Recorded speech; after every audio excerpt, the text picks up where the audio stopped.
시 95편 이해하기 쉽게 보면 야훼를 경배하라, 하나님 경배를 독려하는 노래입니다.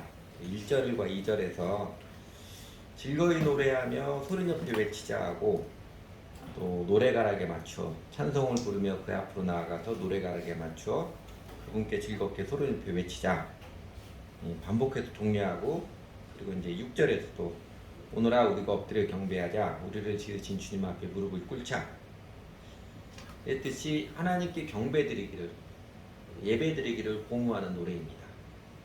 영어 단어는 worship이라는 단어 모두 사용하시죠. adoration도 사용하는데 worship이라고 표현하는 경배, 예배는요, 일반적인 의미로는 공경하여 공손히 절하는 행위를 말하고, 교회에서 사용되는 의미로는 그 경배의 대상이 주 되심을 인정하는 행위로서 경배를 받으시는 그분만이 생사화복을 주관하시는 이로서 홀로 영광 받으시 분이심을 고백하고 찬양하는 행위. 복잡하죠. 기독교 용어사전에 나온 정의입니다. 그걸 말합니다. 우리 교회 형제자매들 기억하시는 분들 있을 텐데, 전에 지금 이스라엘에 있는 박한의 이바다 선교사 결혼 예배 드릴 때 결혼 예배 보면 마지막 광고 시간에 신랑 아버님이 나와서 오셔서 감사합니다, 축하해 주셔서 감사합니다, 작은 음식을 준비했습니다 인사하잖아요.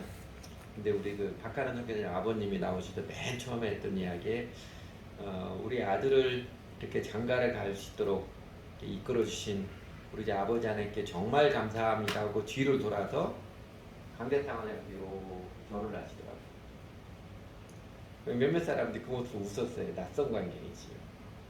그러나 저는 그 모습 보면서 저분은 진심이구나, 하나님께 감사하고 하나님을 경배하는 그 마음에서부터 나오는 그 마음이 진심이구나. 사람들에게는 낯설게 보이겠지만 참 아름다운 광경으로 보였습니다. 여러분, 사람은 자신의 인생에 깃든 하나님의 사랑과 신비에 눈을 뜰 때 비로소 아름다워지지요. 경배는 이처럼 하나님을 주 하나님으로 인정하고 그 앞에 순종의 무릎을 꿇는, 인간이 드릴 수 있는 가장 아름답고 숭고한 행위입니다. 시편 95편 1절, 2절, 6절에서 하나님께 경배하기를 독려하며 자연스럽게 그 사이사이에 우리가 하나님께 경배를 드려야 하는 합당한 이유들을 쭉 깨우쳐 주었습니다. 제일 먼저는요, 3절, 4절, 5절에서 보는 것처럼 경배는 인간으로서 주 하나님께 대한 마땅한 도리입니다. 피조물인 인간으로서 창조자 하나님께 드리는 마땅한 도리예요. 하나님께서 유일하신 주 하나님이시기에 우리 인간이 하나님께 경배드리는 게 합당한 일입니다. 3절에서 5절에서 그러죠. 주님은 크신 하나님이시요 모든 신들 위에 뛰어나신 왕이시다. 땅의 깊은 곳도 그 손 안에 있고 산의 높은 꼭대기도 그의 것이다. 바다도 그의 것이며 그가 지으신 것이다. 마른 땅도 그가 손으로 빚으신 것이다. 야훼 하나님이 주 하나님을 주 하나님이심을 세 가지 측면에서 노래했습니다. 첫째는 3절에서 하나님은 크신 하나님, 이거는 절대적인 통치자를 가르쳐 주시는 것이죠. 사이즈가 큰 하나님이 아니라 모든 신들에 위해 뛰어난 왕이라는 것은 세상의 어떤 임금이나 신들보다도 더 절대적인 통치자라는, 절대적 통치자이시고, 그 다음에 4절, 땅의 깊은 곳도 그 손 안에 있고 산의 높은 꼭대기도 그의 것이다. 깊은 것 높은 거나 가릴 것 없이 모든 것이 다 하나님의 장중에 있는 하나님의 만물의 주관자이심을 선포하는 것이고, 그리고 5절, 바다도 그의 것이며 그가 지으신 것이고 마른 땅도 그가 손으로 빚으신 것이라 했던 것은 모든 것이 다 하나님께서 만드신 하나님을 창조자 하나님을 증거합니다. 인생에 깃든 하나님의 그 사랑의 신비에 눈뜰 때 사람은 비로소 아름다워지고, 그 다음에 세상에 있던 하나님의 권능의 손길에 눈뜰 때 사람은 비로소 경외의 마음을 갖게 되고 경배를 드립니다. 음악의 성인이라고 그러죠. 악성이라고 불리는 베토벤, 본명은 루드비히 본 베토벤이죠. 이 사람 모르는 사람 없지요. 그 사람이 32살에 20대 들어가면서 20대 후반 들어가면서 자신의 귀가 점점 더 먹어가고 있다는 사실에 비관하여서 유명한 하일리겐 슈타트의 유서라는 것을 썼습니다. 하일리겐 슈타트에서 자살하려고 했어요. 잠시 후에 나의 생은 마감될 것이다. 이 불운한 존재요. 이런 유서를 쓰기도 했습니다. 그러나 베토벤은 자신의 영혼이 우울의 그늘을 넘어 절망의 밤으로 미끄러져 가려고 할 때 자신을 붙들어 주시는 성령님의 손을 잡았습니다. 이전에는 그냥 습관적으로 아버지 때부터 건성으로 교회에 다니던 그 타성을 보고서 그가 실제적으로 하나님을 찾기 시작을 했습니다. 하나님과 개인적으로 인격적으로 교제하는, 개인적으로 하나님 말씀 보기 시작했고 개인적으로 하나님께 기도를 드리기 시작을 했습니다. 하나님은 실제적으로 교제하는 그 삶을 통해서 그는 우울과 절망의 유혹을 이겨냈습니다. 베토벤 57살까지 살았지요. 그리고 그가 귀가 먹은 이후의 작품들 대표적인 게 그 교향곡 9번 전원교향곡이죠. 이제 나온 합창, 장엄미사 등은 깊은 신앙 고백의 산물입니다. 세상을 만든 것은 화음을 만드는 요소들이 우연히 만나서 이루어진 것이 아니다. 형성된 우주 가운데 질서나 아름다움이 반영되어 있다면 그것은 그곳에 하나님이 계시기 때문이다. 베토벤 자신의 고백입니다. 이 경배의 마음이 절망적 핸디캡도 극복하고 감동적인 작품들을 창작했으며 그리고 더할 수 없이 아름다운 인생을 낳았습니다. 우리가 하나님을 경배하며 살아가는 이유, 우선은 하나님이 하나님이시기 때문이라는 인간의 기본적인 도리, 당연한 마음의 태도이기 때문이며, 그리고 두 번째로는요, 하나님께서는 우리를 사랑으로 돌보시는 목자이기 때문에 그렇습니다. 7절이죠. 오늘아 우리가 엎드려 경배하자. 6절에서 우리를 지은 주님 앞에 무릎 꿇자. 왜냐하면 그는 우리 하나님이시여. 자연스럽지요. 그는 우리 하나님이시여. 우리는 그가 기르신 백성이며 그가 손수 이끄시는 양떼다. 하나님 우리를 보호하시고 우리 영혼을 먹이시고 우리를 기르시는, 우리의 속사람을 아름답게 기르시는, 강건하게 기르시는, 우리를 사랑으로 돌보시는 목자이기 때문에 하나님께 경배하는 것이 지극히 기쁘고 감사한 일입니다. 그 나치 수용소에서 살아남아서 2차 대전 나치 수용소에서 살아남아서 평생을 그 증언자로 일생을 산 엘리 위제르라는 작가가 있습니다. 그가 쓴 시곡 중에 샴고로드의 재판이라는 시곡이 있는데 17세기 유럽에서 유대인 집단 학살 문제를 다루고 있습니다. 하나님이 선하시고 전능하시다면 왜 그런 일을 방관하느냐? 왜 무고한 사람이 집단으로 학살을 당하는 것을 왜 하나님은 방관하시느냐? 요 죄목으로 하나님을 피고인석에 앉히고 모의 재판을 합니다. 네, 여러분 그 재판을 하면 원고와 피고, 그 다음에 재판장과 변호인 이렇게 있어야 하는데 그 하나님에 대해서 변호인 역할을 하겠다는 사람이 아무도 없는 거예요. 결국은 낯선 한 나그네가 등장하여서 이 피고 하나님에 대한 변호사 역할을 하는데, 그 변호사 역할은 그럴듯한 논리를 펴지만 사실 그 나그네는 사탄이었습니다. 그러니까 세상에는 우리가 아무리 이해하려 해도 이해할 수도 없고 설명할 수도 없는 모순과 불합리가 존재합니다. 엘리 위제는 그 세상의 모순성을 이런 해악으로라도 삭히고 넘어가게 하고 싶었던 것입니다. 우리나라 대중가요 중에 세상은 요지경 이런 노래 있지요. 세상은 요죽이라 그렇지 현실 세상은 종종 우리들의 삶의 의욕을 다 당할 만큼 모순투성입니다. 그렇다고 그 세상의 요사스러운 바람을 내가 막아내고 이겨나갈 힘이 내 자신에게 있는 것도 아닙니다. 그 세상의 마성과 초라한 내 존재 앞에서 결국은 살아갈수록 오그라드는 내 영혼의 자화성을 우리는 종종 직면을 합니다. 그러나 그 무서운 세상 가운데 연약한 내 인생을 보호하시고 내 영혼을 먹이시고 나를 돌보시며 이끌어주시는 목자 되신 하나님, 그 하나님의 손길을 알기에 우리는 기뻐하며 경배를 드립니다. 제가 주보 이면에 성 프랜시스의 기도문을 올려놨는데 그 기도 그렇지요? 큰 일을 위해서 힘을 주십사 기도했더니 겸손을 배우라고 연약함을 주셨습니다. 삶을 누릴 수 있게 모든 것 갖게 해달라고 기도했더니 모든 걸 누릴 수 있는 삶 자체를 주셨습니다. 프랜시스의 시처럼 우리 욕심에 눈이 멀어서 보지 못했던 하나님의 은혜와 사랑의 손길에 우리 눈이 비로소 열려졌을 때 우리는 감격하며 우리 주 하나님께, 우리의 목자 되어주신 우리 주 하나님께 깊이 경배를 드립니다. 딱 한 줄 인생이어도 괜찮다. 별 볼 일 없는 나에게 깃든 하나님의 은혜, 이것이 곧 우리네 인생이다. 캐나다에서 목회하고 있는 남성동 목사라는 분이 외쳤던 말입니다. 사람들과의 만남, 일의 성패, 내 삶에 나타나는 우연과 필연, 이런 현상들을 넘어서 그 현상들을 꿰뚫어서 인도하신 하나님의 손길을 보는 자는요, 우리 주 하나님께 깊은 경배를 드리지 않을 수 없습니다.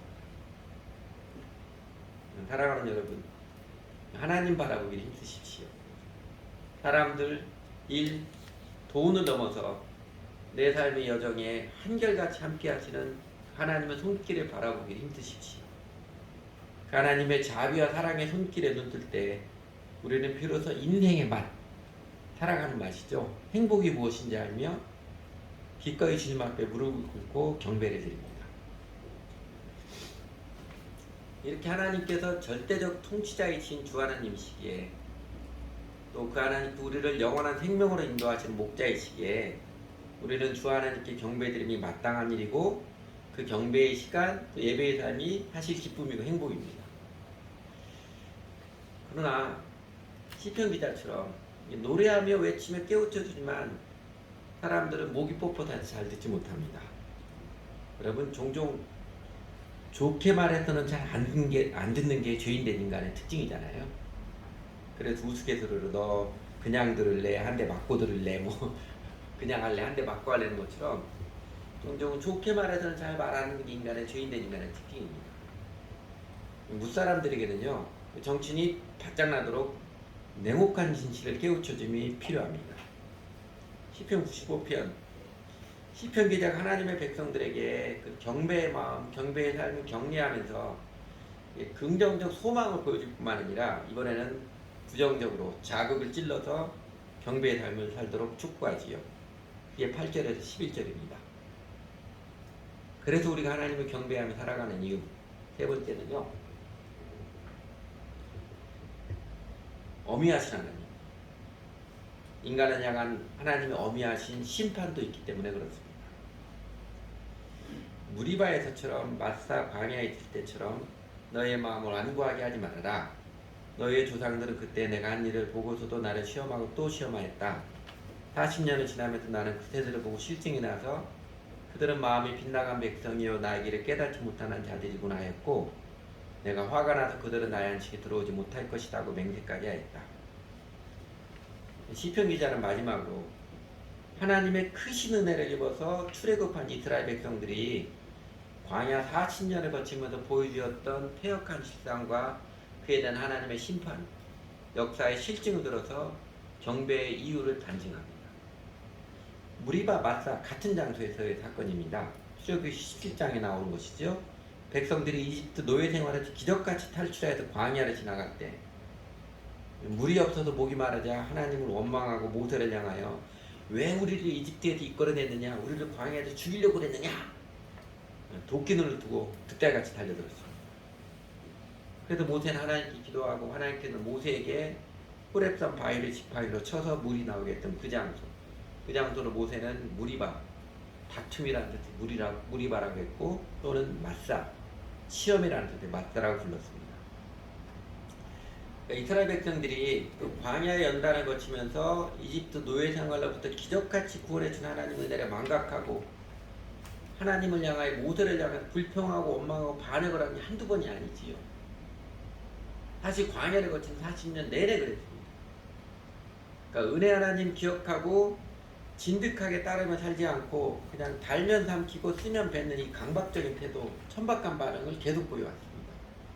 마치 참을 수 없는 존재의 가벼움으로 살아가는 우리식의 인간들처럼 말입니다.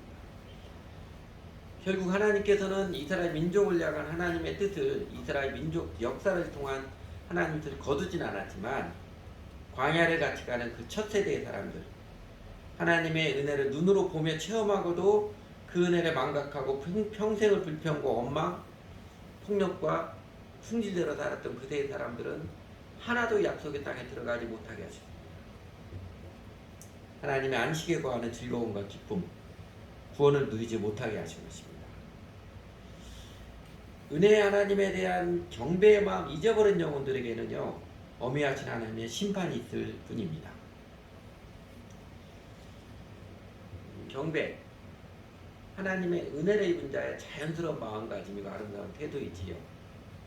창조주이시며 온 만물의 주관자이신 하나님을 나의 주 하나님으로 인정하고 경배의 삶을 살아가는 자. 그에게는 베토벤에게처럼 진흙을 뚫고 나오는 청순한 영포처럼 역경 가운데서도 감동적인 아름다운 꽃 피우는 인생을 살아갑니다.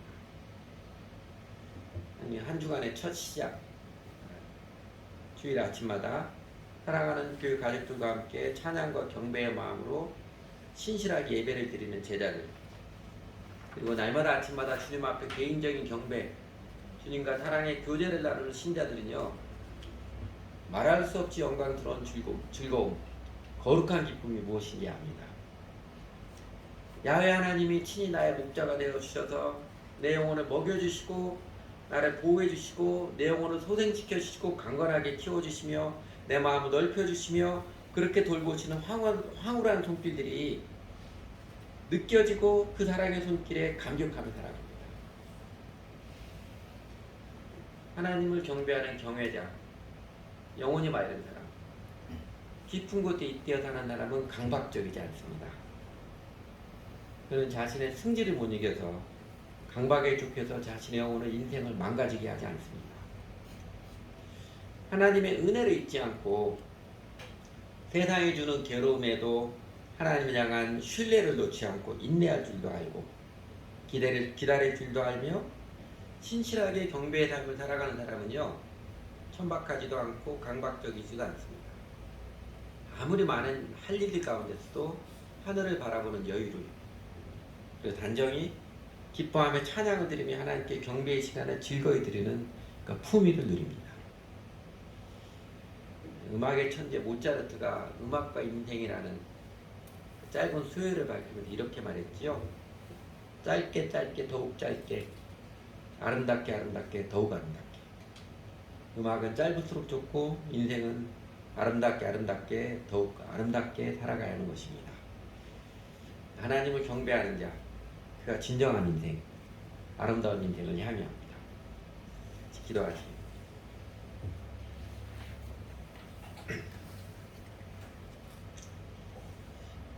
오늘 또 먼저 우리 각자가 우리 입술의 고백을 열어서 하나님께 우리 사랑의 고백, 기도를 드리도록 하겠습니다.